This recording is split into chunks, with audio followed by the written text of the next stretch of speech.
कभी कभी जिंदगी हमें उस मोड़ पर ले आती है जहां हमें लगता है सब खत्म हो गया है, लेकिन शायद वहीं से एक नई शुरुआत होती है। ये कहानी है अर्जुन की, एक आम लड़के की जो अपने सपनों को लेकर उतना ही गंभीर था जितना कोई योद्धा अपने धर्म को लेकर होता है। रात के 2 बजे थे। अर्जुन अकेले अपने कमरे में बैठा था।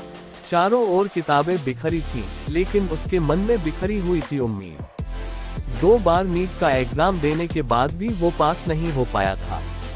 उसने खुद से पूछा, क्या मेरी सारी मेहनत बेकार चली गई? क्या मैं कभी डॉक्टर बन पाऊंगा? अचानक उसकी नजर एक पुरानी किताब पर गई, श्रीमद् भगवद गीता।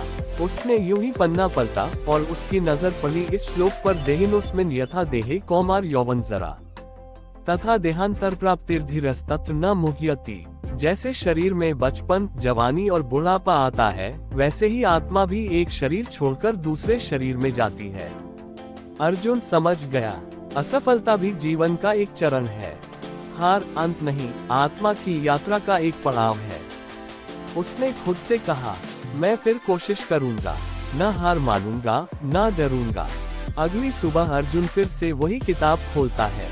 एक और श्लोक उसकी नजर में आता है, कर्मण्येवाधिकारस्ते मां फलेषु कदाचन मां कर्मफल हेतुर्भूर्मा ते संगोस्त्व कर्मणि। तेरा अधिकार सिर्फ कर्म करने में है, फल में नहीं। फल की चिंता किए बिना मेहनत करो। यही गीता की सीख है और यही अर्जुन का फैसला भी। उस दिन से अर्जुन ने सिर्फ एक चीज को पकड़ लिया, कर्म। वो रोज पढ़ने लगा, बिना ये सोचे कि रिजल्ट क्या होगा। और धीरे धीरे उसकी थकी हुई आंखों में फिर से चमक लौट आई।